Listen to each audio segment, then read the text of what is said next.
How to prepare a traditional chicken in Africa. First of all, you need to run in the farm. You have to run toward the chicken. You have to catch the chicken. If you don't run toward the chicken, you won't get the chicken. After that, you slaughter the chicken. After slaughtering the chicken, you boil water. After boiling water, you put that chicken in that water. Then you get the fur. When you get out the fur, then make sure you roast it to the jiko. After roast it to the jiko, boil the chicken. Cut in the beast. Then boil the chicken. After boiling the chicken on the jiko, now you prepare onions and tomatoes. After that, make sure you put your onions in the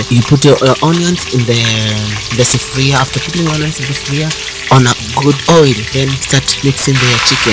Make sure your chicken is boiled to the maximum where somebody can eat it, because that is a Kienyenji chicken. We call it Kienyenji. Kienyenji chicken is one of the hardest chicken to eat, and it has a lot of fat. So make sure you boil the chicken very well, and then when you started mixing and cooking, then you get a good